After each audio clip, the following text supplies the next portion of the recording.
My name is Peter Sachon.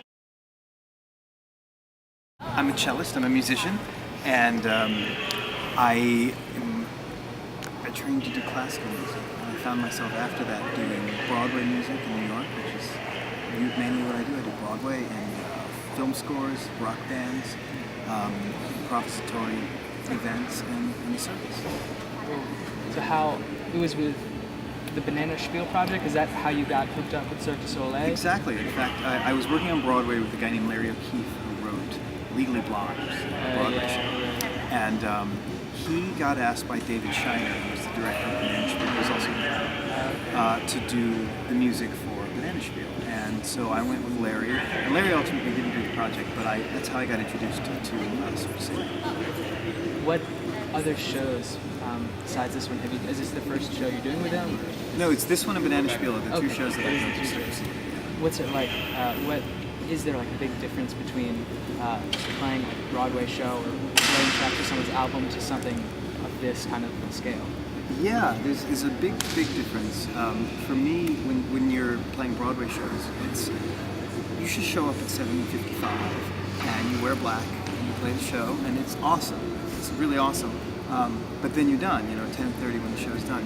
With Cirque, there's so much more involved. Like, for example, I am just one of the musicians, but I still have 45 minutes of makeup to put on every show.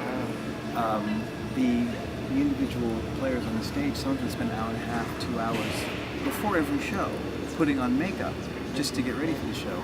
And then with all the electronics and because of the nature of how you have to perform the music, it all has to be memorized, which is different from a Broadway show where you'll have the score in front of you, and if it's a different key, you'll have the different key, and you just switch out the parts. With this, because it changes from night to night, or even within the same evening, we'll get someone in our ear saying, "Hey, listen, so and so's hurt themselves, so we're not doing this act. We're going to do the juggler, and so now it's going to be the juggler." And you just have to go, okay, and you just sort of make it all work, and it's a very organic thing that appears each night.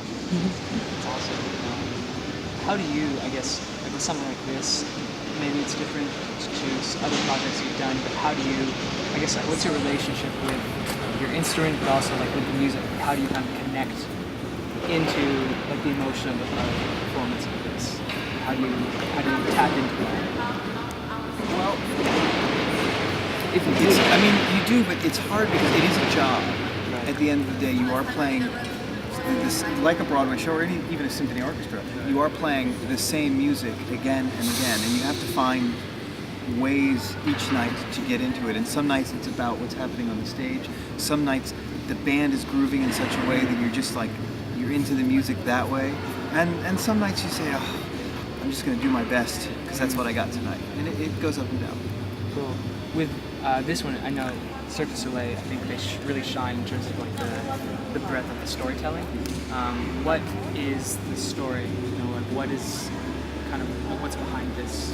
The story of this show, Quidam, I believe means nameless passerby. It's a Latin word. And the idea for this is that Zoe, who's a little girl, appears on stage at the beginning with her parents, and her parents are completely ignoring her. She's just a playful little girl looking around for something to do.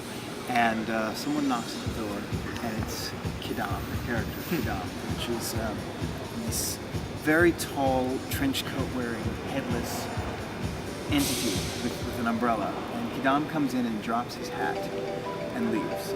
And the girl picks up the hat and tries it on, and when she tries it on, she goes into a fantasy. And the show takes place in her fantasy world, and it's not only a fantasy in terms of what she might want or dream about, but also dealing with her relationship with her parents and her perceptions of her parents. The Silks Act, which is this long red silk, is meant to represent the mother and the girl's relationship to the mother. Occasionally there's, depending on the city and the situation backstage, there's a juggling act which represents the father. And then throughout the show, no matter what else is happening on stage, you will see either the character of the mother and the father and the daughter, or representations of them interacting in ways that the act is supposed to be reflecting the emotional state of what's happening. So for like a show like this, where there seems to be kind of an emphasis on these family relationships, what's it like to be back in your home area? What's it like to be?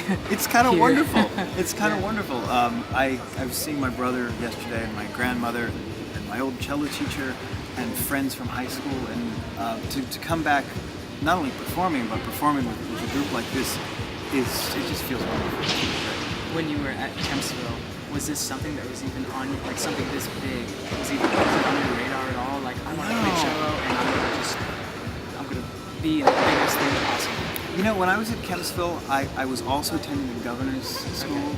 You know that school? Yeah. And it's an amalgamation of all the local Yeah. schools, and they send people to this arts place. But at that time, I was very much thinking I'm going to be in a symphony orchestra, and that was the extent of my worldview, and was for a long time. And that's where I was at Kempsville. I was thinking I'm going to be in a symphony orchestra. This would not have even been in my imagination. Cool. Awesome. Is there any, actually, I remember.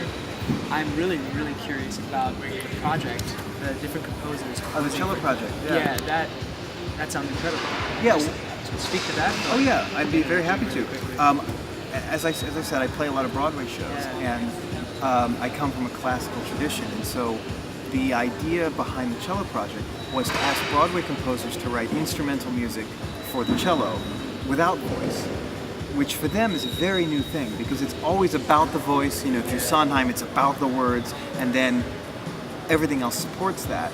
And I personally, my own soapbox is that Broadway composers and film composers are America's classical 20th, 21st century composers. Not to diminish people like Queen and the Beatles and really legitimate rock and roll music and other kinds of music. There's lots of great stuff out there.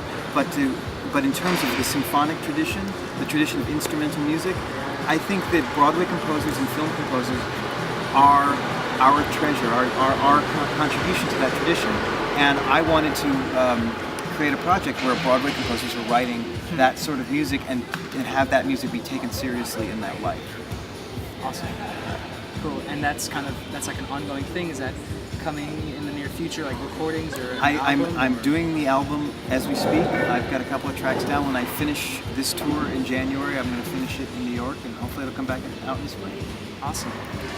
Thank you again. Thank you. Yeah, this is Peter Sachon, right? Sachon. Peter Yeah. Sachon. Come see him in Quidam. Please do. Awesome, Thanks, man. Yeah.